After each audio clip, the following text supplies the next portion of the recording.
and turn to the ranking member. Thank you, Mr. Chairman. I want to start with a question for each of the five witnesses. In your judgment, are voter ID laws racist? Professor Tolson. Thank you for that question. So it depends. One thing we have to stop doing is treating all voter ID laws as the same. Okay, so your answer, I want to move quickly, so it depends is your answer? Yes, that's my answer. Okay, so what voter ID laws are racist? Apologies, Mr. Cruz, your state of Texas, perhaps? Okay, so you think the entire state of Texas is racist. What about requiring an ID to vote is racist? So I think, sir, that's pretty reductive. I'm not saying the entire state of Texas is racist. You just said my state of Texas, so you tell me, what about the Texas voter ID laws is racist? So the fact that the voter ID law was put into place to diminish the political power of Latinos with racist intent and had been found to have You're racist asserting intent. that. What's your evidence for that? The federal district court that first resolved the constitutionality of Texas's voter ID law. Okay, so your view is voter ID laws are racist. How about you, Mr. Yang? I agree with Professor Tolson. Voter ID laws can be racist. Okay, that's other two. context. Mr. Science?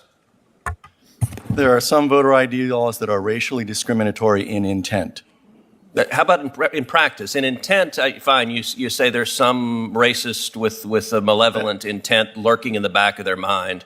But let's just talk about it as a practical matter. When I go to vote, they ask me for my ID. I pull out my ID, I show it to them, I vote. Is that racist? If the law that requires you to do that was motivated by racially discriminatory intent What about the under effect? our Set Constitution. aside intent. Set aside intent. I'm asking about the effect.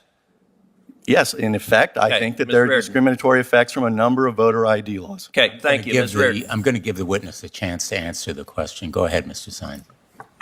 Yes, in effects, I think many voter ID laws are discriminatory and in design. They are designed to have that effect. Okay, Ms. Reardon. No, sir.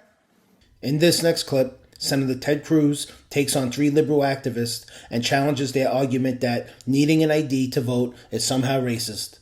He doesn't hold back, breaking down their points and leaving them with nowhere to turn. If you enjoy content like this, be sure to give it a thumbs up and subscribe to the channel. Your support really helps me out.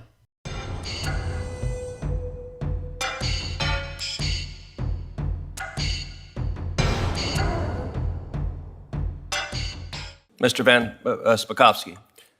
No, particularly because every single state that has passed an ID law has put in a provision to provide a free ID to anyone who doesn't have one. The turnout numbers show it has no effect, and I would remind everyone that the current version of the Texas voter ID law for in-person voting, the Obama administration agreed in court, in a court filing, that they were satisfied with it and that it was not discriminatory. You know, I have to say this range of question actually shows the wildly partisan nature of the Democrats' proposal.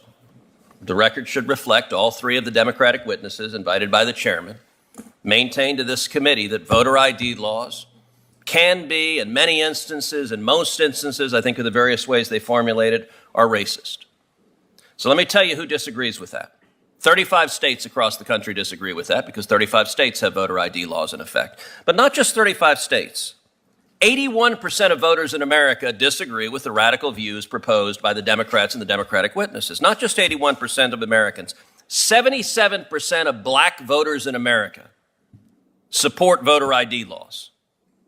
78% of Hispanic voters in America support voter ID laws. Maldev should think about that. 81% of low-income Americans support voter ID laws. And yet, what this bill is about is putting radicals in charge of saying, if you require an ID to vote, that is racist and must be struck down.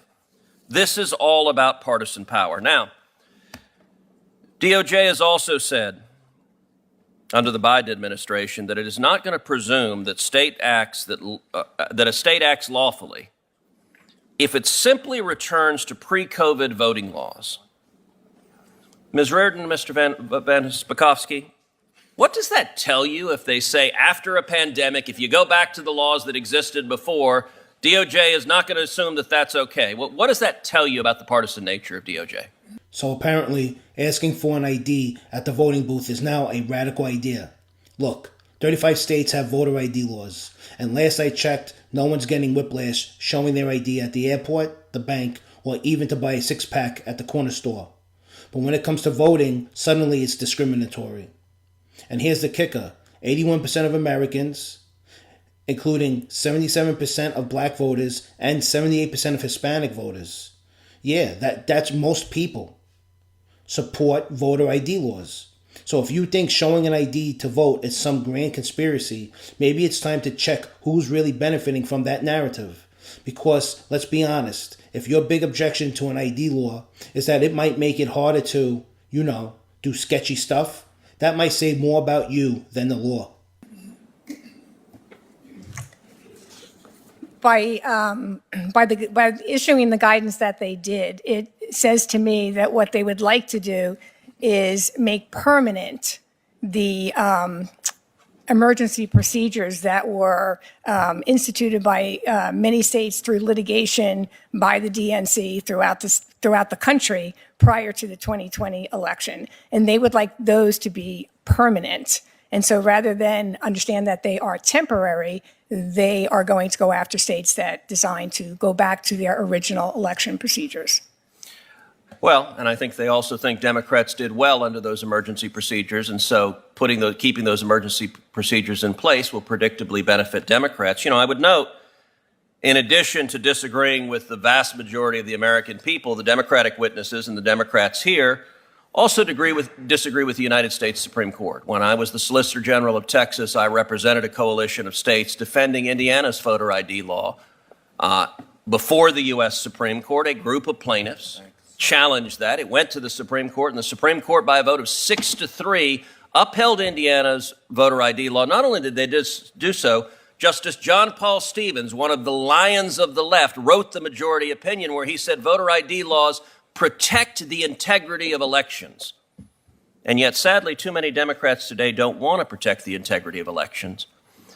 And I've got to say there is a view, particularly from Northeastern Democrats, that they look down on the rest of the country as a bunch of bigots and overalls, their Southern cousins who are too oafish to be as enlightened as they are. And I have to say there's an incredible hypocrisy in that states like Georgia and Mississippi have a higher black voter registration rate than states like Connecticut, the chairman's home state. They have higher black voter turnout rates than states like Connecticut. They have a lower gap between black and white turnout than in states like Senator Blumenthal's Connecticut. And in fact, states like Georgia and Mississippi, African Americans vote at a higher rate than white voters, and in Texas, they're basically equal. One of the sad realities of today's Democratic Party is they define race as follows. If you're a Democrat, you qualify. So under the Democratic view, I'm not Hispanic. Senator Padilla is. If you're a Democrat, you're an Hispanic. My abuelo and abuela would be very surprised to discover I wasn't Hispanic. But that's how Democrat views it. That's how the radicals in the civil rights division view it. And I will point out as an example, this committee, one federal district judge in the state of Texas, Jason Pulliam, is an African-American judge nominated by President Trump, sat at this table, presented superbly. The Democrats had no criticism, and every single Democrat on this committee voted against him. Why? Because they perceived him as a black Republican. He didn't qualify as a black man. And I actually asked, as the Democrats were voting against Judge Pulliam, do you have one basis to vote against him? Anything you disagree with? None of them had any single answer at all. Interestingly, the push to remove voter ID laws ignores both the American public and even the Supreme Court. Back in the day when Texas and other states defended Indiana's voter ID law, before the Supreme Court, it was upheld 6-3, with even Justice John Paul Stevens, known for his liberal stance, agreeing that voter ID laws protect election integrity. And let's talk about voter turnout. Contrary to what many say, states like Georgia and Mississippi have higher black voter registration and turnout rates than some northeastern states like Connecticut. That doesn't fit the narrative of discrimination, does it? It proves that access to voting and election integrity can coexist, especially when the facts reveal that turnout gaps are smaller in states with voter ID laws. In the end, Democrats and their allies in the Civil Rights Division might say they're for protecting rights, but it looks more like they're focused on maintaining a system that benefits them politically. And if that means casting doubt on the integrity of our elections, they're all in.